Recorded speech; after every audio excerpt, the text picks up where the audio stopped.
Olá, bem-vindo ao curso de extensão Introdução à Aquarela. Esse curso será ofertado por mim, Bruna de Oliveira Salvador, em parceria com o meu polo da Uninter aqui de Joinville. Apresentação.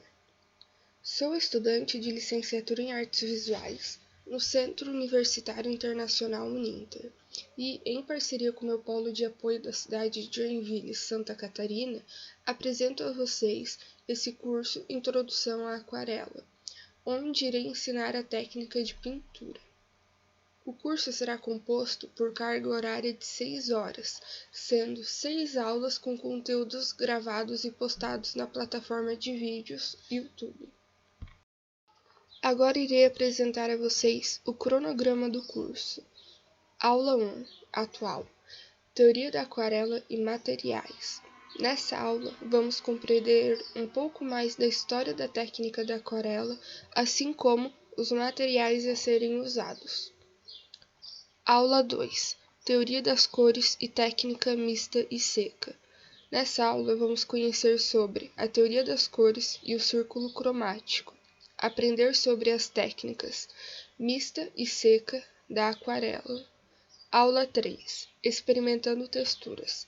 Nessa aula, vamos experimentar texturas e efeitos possíveis de fazer durante a pintura. Aula 4. Como pintar uma galáxia. Nessa aula, vamos aprender a pintar uma galáxia de forma mais detalhada. Aula 5. Como pintar alimentos. Nessa aula, vamos aprender a criar ilustrações de alimentos desde o desenho à pintura. Aula 6. Como pintar plantas.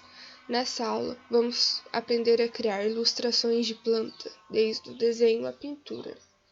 Mas atenção, todas as aulas serão postadas no YouTube. E às vezes pode ser que tenha algumas aulas que elas estejam divididas. Um exemplo, aula 4, parte 1, aula 4, parte 2. Enfim, é importante vocês prestarem atenção para poderem estar seguindo o curso na ordem certinha, ok? Teoria da aquarela. O que é a aquarela? A aquarela é composta por uma mistura de pigmentos aglutinados com a goma arábica, uma resina vegetal. Essa tinta existe tanto na forma sólida, chamada half pen, a forma pastosa e líquida, sendo colocadas em bisnagas e potes. Como funciona? A tinta da aquarela tem que ser dissolvida na água. Em bisnaga ou na forma sólida, é necessário usar a água para liberar o pigmento. Através da quantidade da água, você consegue deixar a cor mais escura ou mais clara. Ao aplicar a tinta com um pincel sobre o papel, você pode perceber que a aquarela tende a ser transparente, sendo possível fazer várias camadas de cores. Para entender um pouco mais, basta imaginar lâminas de vidro, uma magenta, uma azul e uma amarela. Se colocarmos a azul sobre a amarela, iremos identificar um verde, e a aquarela funciona exatamente assim. Esta técnica obriga sutileza e cuidado na execução. A intensidade e a transparência das cores, as possibilidades cromáticas e a sensibilidade em se colocar as tintas no suporte são importantíssimas e são características que serão úteis nas demais técnicas de pintura. História da aquarela. Estima-se que a aquarela surgiu junto com a criação do papel e pincel de pelo de coelho, ambos surgidos na China há mais de 2000 anos. No Ocidente, existem vários exemplos de artistas que aderiram à técnica de aquarela desde a Idade Média, como Tadeu Gaddi, discípulo de Giotto, onde chegou a produzir uma série de desenhos aquarelados, Iluministas medievais também usaram a técnica para ilustração de livros. Dürer foi um pintor alemão que já usava da técnica da aquarela e do guache, onde propunha pinturas suaves. Um exemplo é sua obra Lebre, de 1502. Se repararmos bem na obra, ela tem um efeito bem realista. Nós conseguimos perceber os pelos do coelho. O bigodinho dele também está muito incrível. O desenho ele tem um realismo muito bacana, só que é um realismo mais suave. A aquarela ela tem muito isso, ela tende a ter um efeito mais suave. Durante muito tempo, as pinturas em aquarela e guache tinham um espaço mais restrito no mundo das artes. Isto porque, para os artistas, essa técnica servia para esboços e não para a técnica final. Até que surge o inglês William Turner, que começa a usar a aquarela como técnica principal. Uma das suas obras é Incêndio no Parlamento, de 1835. Pode-se dizer que Turner foi de longe a pessoa que mais aproveitou a técnica de aquarela naquela época. O mesmo chegou a produzir, em média, 19.000 aquarelas em toda a sua vida, o que sem dúvida lhe garante o título de maior aquarelista do mundo. À direita encontra-se um autorretrato do aquarelista, feito em 1798. À direita temos outra grande pintura de William Turner, Folkestone do Mar, de 1822. Se observarmos bem, podemos ver as camadas transparentes de tinta postas uma sobre a outra, a lua brilhante sendo refletida sobre o mar à esquerda e o sol escondido à direita, mas que deixa um brilho alaranjado na metade do céu. Com o passar dos anos, surge uma grande contradição em torno deste método, notadamente no Brasil, onde a aquarela é vista como um método escolar, apreciada por alguns, desprezada por outros e incompreendida por muitos. O certo é que a aquarela deve ser defendida pelas suas qualidades intrínsecas, como uma técnica em si mesma. Conhecendo alguns aquarelistas. Agnes Cécio. Silvia Pellicério nasceu em Roma, na Itália, em 1991. Começou a desenhar desde criança e, em uma de suas primeiras obras, que foram publicadas online, assinou como Agnes Cécio. Mais tarde, se formou em artes plásticas e desde então tem participado de exposições nacionais e internacionais, sendo popularmente reconhecida no mundo artístico e nas redes sociais. Obra Essa Coisa Chamada Arte é Realmente Perigosa, de 2012. A Agnes Cécio, ela tende a maioria das pinturas dela são pinturas de pessoas e em grande maioria também são femininas, são figuras femininas. E ela também faz bastante pintura de botânica e de mulheres ao redor de plantas. Enfim, o trabalho dela é magnífico mesmo. É incrível. Ela consegue atingir um realismo com a aquarela que é muito incrível mesmo. Aqui a gente pode reparar que nessa obra ela consegue trabalhar esse realismo, só que ela também acrescenta essas manchas em aquarela que fica uma coisa surpreendente. A Agnes Sessi, o que ela faz é incrível mesmo. Eu recomendo bastante, porque aqui eu vou estar colocando apenas 4 obras dela.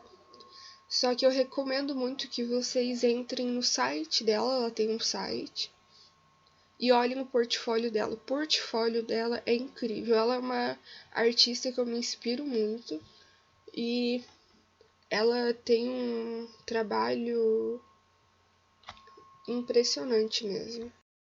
Obra Minha Opinião sobre Você, de 2013. Essa é uma outra obra incrível mesmo. Eu não lembro exatamente o comprimento e a largura das obras dela, só que, se eu não me engano, são obras grandes mesmo, talvez tamanho A2, A1, enfim. São obras que não são pequenas não, tá, gente? Ela tem um canal no YouTube também, e às vezes ela posta vídeos do processo de criação de algumas obras dela. E eu não tenho certeza, só que eu acho que tem vídeo dessa obra também, dela fazendo essa obra. E é muito legal mesmo, porque a obra é incrível e, tipo assim, o processo de criação, toda a edição que ela faz no vídeo, o jeito que ela posiciona a câmera, enfim, isso tudo pra mim é como se fosse uma outra obra de arte também, enfim. Agora, falando um pouquinho mais sobre essa obra, ela é uma obra muito interessante, porque o olhar dessa personagem, dessa figura feminina, é um olhar, agora falando um pouco da minha experiência, da minha sensação ao olhar essa obra, ok? Mas eu olho pra ela, ela parece que ela tá olhando diretamente pra mim, e ela tem um olhar carregado, é como se ela tivesse um olhar de angústia, ou talvez não seja angústia, talvez seja solidão, enfim, um olhar que carrega uma dor. Eu tenho essa sensação ao olhar para ela também. Mas e você? O que você sente ao olhar para essa obra? Aliás, para todas as obras. Se você quiser, você pode estar comentando aqui abaixo nos comentários do YouTube o que você sente ao olhar para todas essas obras. Porque cada um tem uma vida, né? Cada um tem uma personalidade. E as obras, qualquer obra de arte, tende a fluir sentimentos diferentes em cada um. Isso é muito interessante, essa troca. A gente está trocando essas experiências. Porque eu consigo olhar para o olhar dela, eu consigo ver um olhar carregado, uma tristeza. Só que pode ser que a outra pessoa olhe para ela e tenha a sensação de não tristeza, mas talvez de um olhar com uma fúria, uma raiva, quem sabe. Outra coisa também bem interessante nessa obra é como essa mancha de aquarela que começa abaixo dos olhos e vai escorrendo pelo resto do rosto e vai caindo sobre a parte da frente.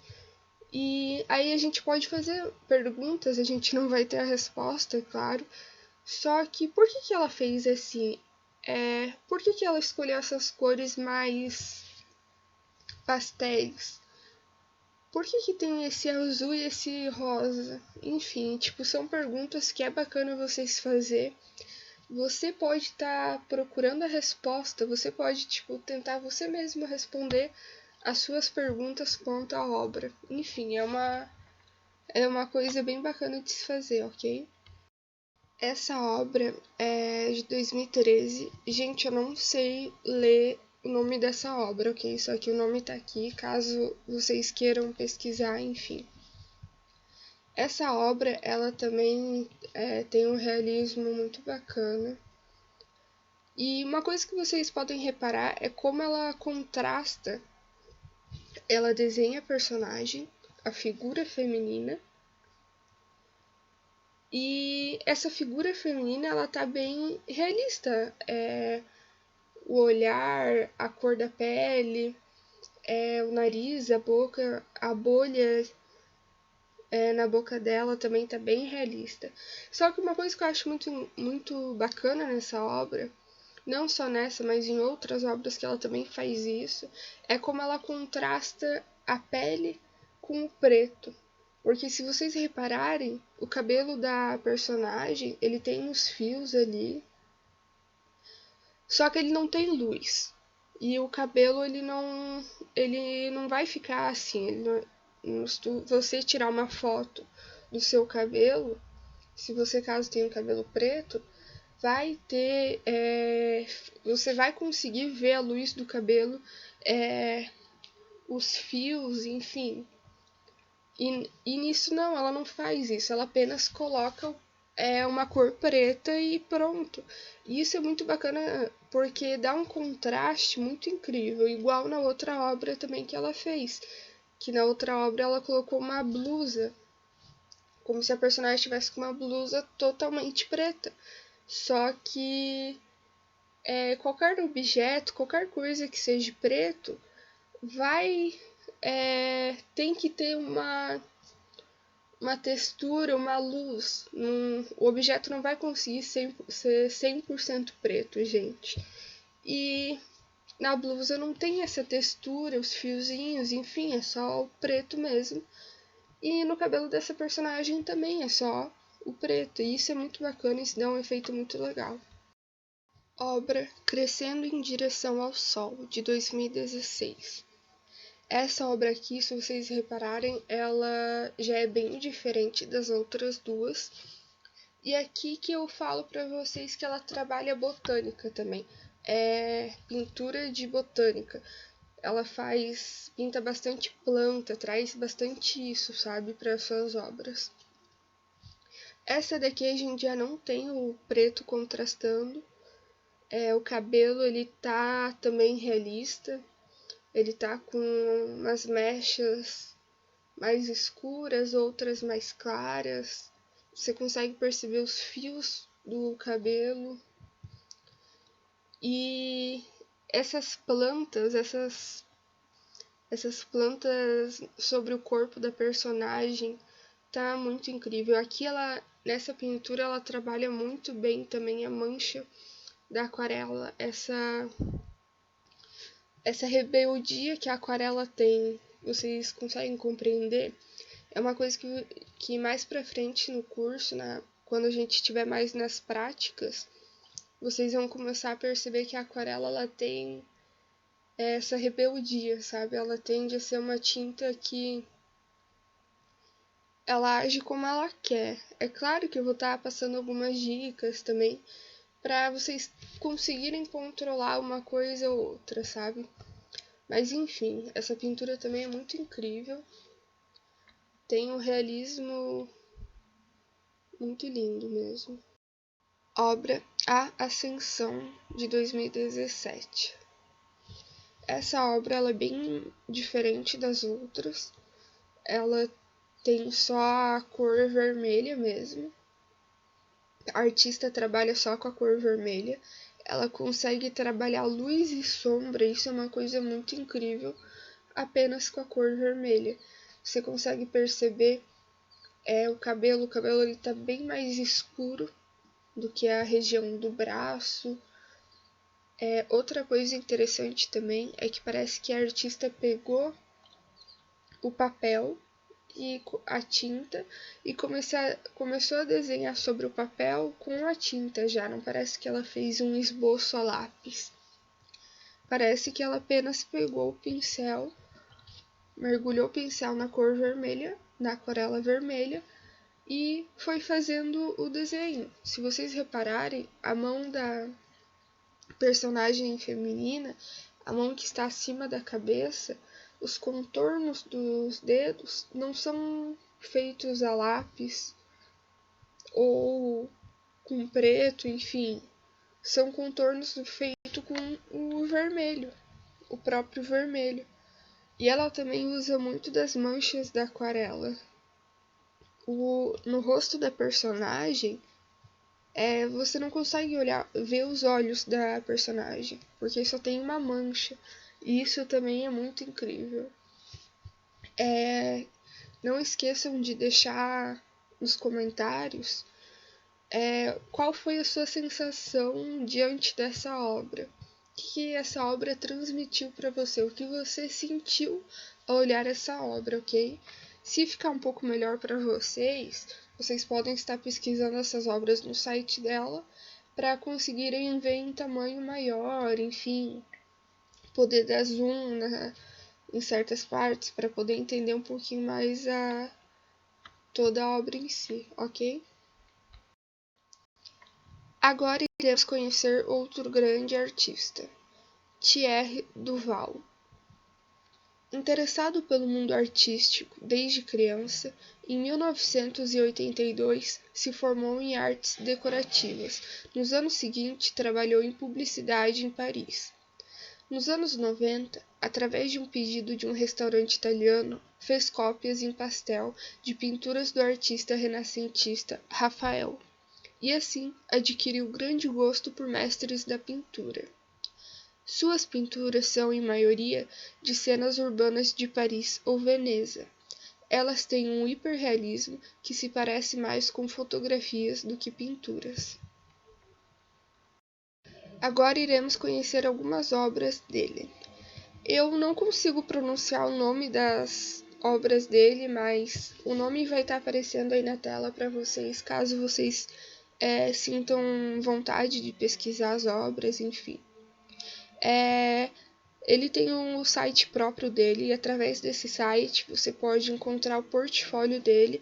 Eu recomendo, é uma experiência bem bacana também, porque ele consegue atingir um hiperrealismo fascinante. É incrível as obras dele. E aqui hoje eu separei só 4 obras, mas recomendo, por favor, gente, vão olhar o site dele para conhecer o trabalho incrível dele também. Enfim, nessa obra, se vocês repararem, ela parece muito uma fotografia.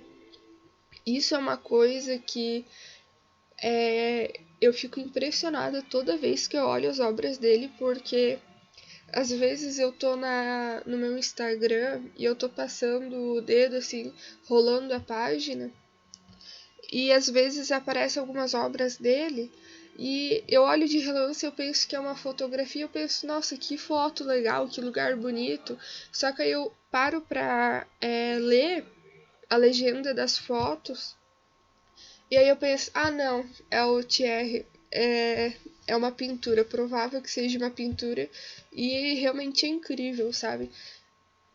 Se você reparar, uma coisa que acontece muito é que quando eu tô vendo as obras dele, eu tento reconhecer alguma parte, alguma coisa que eu pense, ah não, essa parte realmente dá pra ver que é uma pintura, porque aqui, se você reparar bem, tem um brilho que não é um brilho muito real, é mais um brilho de uma aquarela, enfim. Mas é porque as obras dele são incríveis mesmo. Essa é outra obra dele. Ela é muito bonita também. Ela é uma pintura muito real, ela é bem realista, só que você já consegue perceber que é uma pintura mesmo, sabe? Uma coisa também que a gente pode interessante nessa pintura que a gente pode estar anotando é o céu. O céu ele flui, as cores se fluem de uma forma incrível. E a aquarela, como eu falei, a aquarela ela tende a ser um pouco rebelde e deixar muitas marcações durante a secagem. Mas nessa pintura, o artista ele alcançou um nível de técnica e de controle sobre a aquarela, um nível absurdo de lindo, sabe? É uma pintura que muito incrível e a técnica dele é excelente. Essa também é uma pintura muito linda mesmo, só que ela é diferente das outras. Nessa ela tem muito mais detalhes mesmo. Você poderia ficar horas reparando em cada detalhe, observando cada detalhe, incrível mesmo. Diferente das outras, essa tem pessoas já, e essa ela é uma pintura que se aproxima mais dos objetos, enquanto as outras era uma pintura do horizonte, do mar, e a outra era uma pintura um pouco mais afastada da cidade. Essa daqui não, ela é uma pintura mais perto mesmo, numa praça, que é uma praça, né? E como foco ali da pintura tem essa fonte, que tá muito linda também, né? Se a gente reparar nos detalhes da pintura, uma coisa que eu acho muito interessante nessa obra é que o artista conseguiu pintar as sombras que as árvores projetam. Se vocês repararem no chão dessa pracinha, se vocês repararem bem, você consegue ver as marcas das sombras. E também consegue ver os pontos de luz, a luz que ultrapassa certos pontos da árvore e reflete no chão. E é muito lindo mesmo. As folhas caídas sobre o chão também está incrível. Outro detalhe que eu gosto muito nessa obra é que, se vocês repararem na fonte, vocês conseguem... Eu não sei se vocês vão conseguir ver pelo vídeo, mas qualquer coisa, pesquisem essa obra no site dele, e se vocês repararem bem, vocês conseguem ver os pingos de água que estão caindo na fonte. Vocês conseguem ver um brilho, que são as gotas de água que estão brilhando, né, com reflexo, e tá caindo. E tá muito lindo mesmo. Muito lindo. As folhas nas árvores, elas tem umas que são mais claras, outras mais escuras. Também tá muito real, muito realista mesmo. Então agora vamos analisar aqui essa última obra dele. Nessa obra, se vocês repararem bem, ele trabalha muito bem com a perspectiva. Aqui a gente pode ver que é uma ponte, né? E o começo dessa ponte... Não, perdão. O lado esquerdo dessa ponte, que parece que a gente tá vendo só um pedaço da ponte, né? No lado esquerdo da pintura, a gente consegue ver que os postes de luz... O poste de luz, ele tá muito maior do que os que estão indo mais para a direita da pintura. Ele obedece bem às regras de perspectiva. No lado direito da pintura, mas no final, a gente consegue ver os prédios ficando um menorzinho, aí vai ficando mais menorzinho, um atrás do outro, ficando mais pequenininho do que o que estava à frente, enfim, né? O céu, no lado direito da pintura, ele também tem um tom alaranjado, que se encontra já com uma parte mais azul. Parece até que a pintura ela é como se fosse o pôr do sol. E se vocês repararem, o sol ele lança raios de luz que encontram aqui as muretas, né, da ponte. Vocês podem ver que as muretas da ponte, elas têm umas partes que tem sombra e tem outras que já tem uma iluminação mais alaranjada, muito bonito mesmo. Essa pintura também tá muito linda, muito realista mesmo. Ele atinge um hiperrealismo fascinante. Gente, então a gente vai ficar por aqui nessa teoria. Eu pensei em dois artistas, que foi a Agnes Cécio e o Thierry Duval. Eu não sei se eu tô falando o nome deles certinho, mas enfim. Eu trouxe esses dois grandes artistas porque eu gosto muito do trabalho deles, só que eu recomendo que vocês façam em casa uma pesquisa mais aprofundada, porque é muito importante, quando você está aprendendo aquarela, você ir pesquisando artistas, sabe? Ver o que está sendo feito atualmente com a aquarela, também ver o que já foi feito, é também muito bacana. E agora a gente vai logo a gente já vai passar para materiais, para aprender sobre materiais de aquarela, né? Quais materiais a serem usados para fazer a pintura da aquarela, né? Enfim, mas então é isso, gente.